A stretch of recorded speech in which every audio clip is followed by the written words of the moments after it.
If you're a heating air conditioning technician or even a salesperson, what happens if the people around you are dumb, and why does it matter? This is a fantastic question. I'm Scott Sylvan Bell, coming to you live for HVAC Technician Sales Secrets on a perfect day to talk about sales and business, and a fantastic day to talk about you. Okay, in video number 1, we talked about that there are people around you who do dumb things, and sometimes you're the person who does dumb things. Number 2, we talked about the risks associated with business. And number 3, let's talk about what the opportunities are. And we all have blind spots. I make mistakes on average 4 times a day. And sometimes the things that happen in business, we don't really necessarily always see. And so like in consulting, I have what you would consider a practice. And there's things that I do. And my mentors come to me and they go, "Hey, Scott, you're being dumb, dude." Right? And I go, "I didn't see. I didn't realize. I didn't know. I didn't." And they go, "Hey, here's what the opportunity is." And the reason I bring this up is sometimes there's a lot of things that are going on in business that a business owner, a manager, a consultant may take a look and say, "Hey, here's the things I'm going to do it." And there's good questioning and there's bad questioning. Good questioning is, "Hey, can you help me understand?" Good questioning is, "Hey, I see an opportunity here. Can we run through a scenario?" Good questioning is, "I think I'm not quite getting the gist of what needs to be done here. Can we evaluate and see what the opportunity is?" Right? Those are all very gentle ways to broach the topic and get into the conversation and say, like, "Help me understand what's going on. Give me an idea. Give me a concept. Give me a strategy. Let's talk this through. Let's find some common ground." A bad way of doing that is like, "Hey, you're dumb." Right? For people who just don't get it sometimes, "Hey, you're dumb," is not the best way to grab attention, because it really builds some conflict in conversation. And this right here is why you should join my email publication. I'll give you the goods, not in the Facebook group, not in the YouTube channel. This means go to the URL, type it in. It'll ask you for a couple pieces of information, email address, name.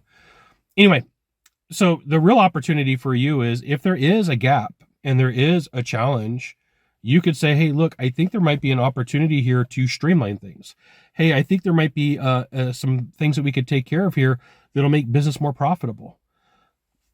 What happens sometimes is you may have a manager that was in a position, or a business owner that made a decision 6 months ago, a year ago, 2 years ago, and the facts no longer support that decision.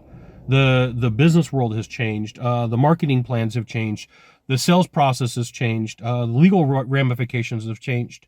And so what you may be looking at as dumb is truly an opportunity. And you could go and say, "Hey, look, can you help me understand why we do things this way?" And sometimes you're going to get the screw off. "We don't want to have this conversation. It's none of your business." Okay, well then, like, you've tried. And sometimes you're going to have people who are more than open to you going, like, "Give me an idea of what we're talking about here."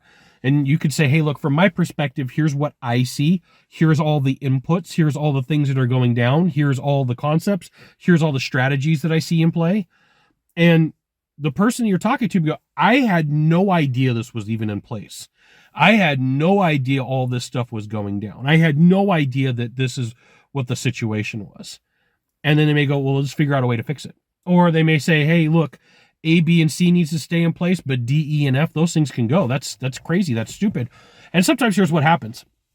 You'll have a business owner or a manager go, "We didn't realize this is what's going down. We didn't realize that the idea, the strategy, the conversation had morphed into this. We need to take it back to the team, and we need to relive this. We need to replay this. We need to work on this. We need to modify this." And here's the thing for you. Sometimes you'll never hear anything back about it. And then sometimes you will. And occasionally you get the attaboy on the back, right? And so where you may screw up is thinking, "I need to be in a meeting on a stage and everybody pointing at Scott going, 'This guy's the greatest thing since sliced bread. He found an error in our business.'"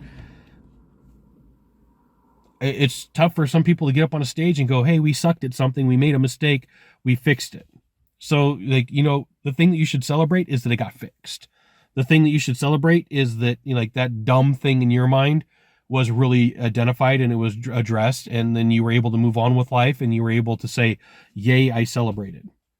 So, like, if you're going to get caught up, there's a bunch of dumb things that are going on in business and dumb people, be aware. You make mistakes just like I do. I make mistakes just like you do, right? There's nobody who's perfect, and we're all trying to figure this thing out.